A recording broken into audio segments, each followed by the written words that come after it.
নমস্কার বন্ধুরা, সীমাস কিচেনে আপনাদের স্বাগত। আজকে আমি আপনাদের সঙ্গে শেয়ার করব সিম পাতুরির একটা রেসিপি। এটা বানানো কিন্তু খুব সহজ, কোনো রকম ঝামেলা নেই বানানো। আর শীতকালের দুপুরে যদি গরম গরম ভাতের সঙ্গে এই সবজিটা হয়, খেতে দারুণ লাগবে। তো এই রেসিপিটার জন্য আমি 250 গ্রাম সিমকে ভালো মতন ধুয়ে তারপরে এইভাবে কেটে নেব। কিনারা আগে একটু কেটে নেব ছুরি দিয়ে, তারপরে আঁশগুলো বের করে নেব। দেখুন এইভাবে একটু কিনারা কেটে এভাবে আঁশটা বের করে নেব। এইভাবে কেটে নিয়েছি। এটা না কাটলে বন্ধুরা খেতে খুব খারাপ লাগে, খাওয়ার সময় মুখে লাগে। এ দেখুন সব কাটা হয়ে গেছে। এবার একটা মশলা বানিয়ে নেব। কালো সর্ষে আর হলুদ সর্ষে আমি মিক্স করে রেখেছিলাম সম পরিমাণে। 1.5 চামচ নিয়েছি কালো সর্ষে আর হলুদ সর্ষে, সঙ্গে 1 চামচ জিরা আর 5টা কাঁচা লঙ্কা, 4-5টা কাঁচা লঙ্কা, আর সঙ্গে একটু জল দিয়ে এটাকে পেস্ট বানিয়ে নেব। একদম স্মুথ একটা পেস্ট বানিয়ে নেব। এবার কড়াইতে দিয়ে দেবো সর্ষের তেল। তেলটা গরম হয়ে এলেই দিয়ে দেবো 1 চামচ কালো জিরে। বন্ধুরা এই রেসিপিটা সর্ষের তেলেই খেতে ভালো লাগবে। কালো জিরে দিয়ে দিয়েছি। কালো জিরেটা যেই ফুটতে শুরু করবে তখন আমি দিয়ে দেবো 1.5 চামচ থেতো করে রাখা রসুন। রসুনটা দেওয়ার পরে একটু নেড়ে নেব, ভালো মতন নাড়বো। নাড়তে নাড়তে যখন এর কাঁচা গন্ধটা চলে যাবে রসুনের, আর কালারটা এরকম হয়ে যাবে ব্রাউন কালার, তখন দিয়ে দেব সিমগুলোকে। সিমটা দেওয়ার সঙ্গে সঙ্গে আমি লিডটা একটু লাগিয়ে দিয়েছিলাম, কারণ ধোয়া উঠছিল বলে। 1 মিনিটের জন্য লিড লাগিয়েছিলাম। 1 মিনিট পরে লিডটা সরিয়ে দিয়েছি। এবার আমি দিয়ে দেবো স্বাদ মতন নুন। একটু নেড়ে নেব আগে, 2 থেকে 3 মিনিট আমি নেড়ে নেব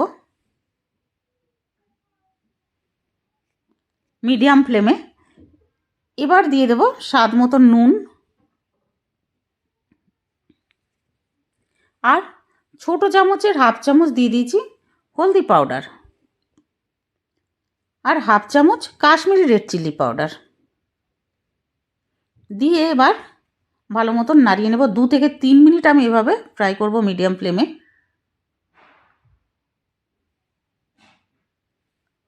এবার 3 মিনিট পরে আমি লিডটা লাগিয়ে দেব। একদম লো ফ্লেমে আমি 3 থেকে 4 মিনিটের জন্য আমি লাগিয়েছিলাম লিডটা। 4 মিনিট পরে লিডটা সরিয়ে এবার আবারও আমি মিডিয়াম ফ্লেমে সিমটাকে ফ্রাই করব। 2 থেকে 3 মিনিট আমি ফ্রাই করে নেব। উল্টে পাল্টে একটু ফ্রাই করে নিয়েছি। এবার আমি দিয়ে দেব ওই যে সর্ষে জিরে কাঁচা লঙ্কা পেস্ট বানিয়েছিলাম না, সেটা দিয়ে দেব। দিয়ে নাড়িয়ে নেব। আমি সবটাই দিয়ে দেবো। প্রথমে অল্প দিয়েছিলাম, কিন্তু পরে সবটাই দিয়ে দিয়েছি আমি।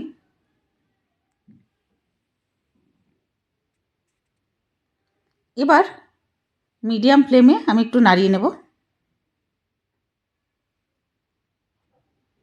বন্ধুরা ঝালটা আপনারা আপনাদের স্বাদ অনুযায়ী নেবেন। আমরা ঝালটা একটু বেশি খাই বলে আমরা ঝালটা বেশি দিয়েছি। এবার আমি 2 মিনিট মতন নাড়িয়ে নিয়েছি। এবার লিডটা লাগিয়ে দেব 3 থেকে 4 মিনিটের জন্য লো ফ্লেমে। 4 মিনিট পরে লিডটা সরিয়েছি। এবার আমি একটু জল দিয়েছি, মানে ছোটো কাপের 1/2 কাপের চাইতে একটু কম জল দিয়েছি। এটা আমি একটু শুকনো শুকনো বানাবো। জলটা দেওয়ার পরে একটু নাড়িয়ে আমি আবার লিড লাগিয়ে দিয়েছি মিডিয়াম ফ্লেমে 5 মিনিটের জন্য। 5 মিনিট পরে লিডটা সরিয়ে আমি কাঁচা লঙ্কা দিয়ে দিয়েছি, চেরা কাঁচা লঙ্কা দিয়ে আবারও একটু নাড়িয়ে নিয়েছি। নাড়ানোর পরে আবার লিডটা লাগিয়ে দেবো মিডিয়াম ফ্লেমে 2 মিনিটের জন্য। 2 মিনিট পরে লিডটা সরিয়েছি। এবার একটু নাড়িয়ে নেব। বন্ধুরা আমি না একটু শুকনো বানাবো, আপনারা চাইলে একটু ঝোল ঝোল বানানোর জন্য আর একটু জল দিতে পারেন। এবার একটু নাড়ানোর পরে আবার আমি লিডটা লাগিয়ে নিয়েছি। এবার গ্যাসটা বন্ধ করে দিয়েছি লিডটা লাগিয়ে। তৈরি হয়ে গেছে আমাদের দারুণ টেস্টি সিম পাতুরির রেসিপি। এটা বন্ধুরা খেতে দারুণ লাগবে, একবার অবশ্যই এভাবে বানিয়ে ফেলবেন। পুরো ভিডিও দেখার জন্য অনেক অনেক ধন্যবাদ। আর ভিডিওটা ভালো লাগলে প্লিজ লাইক করে দেবেন আর সাবস্ক্রাইবও করে দেবেন।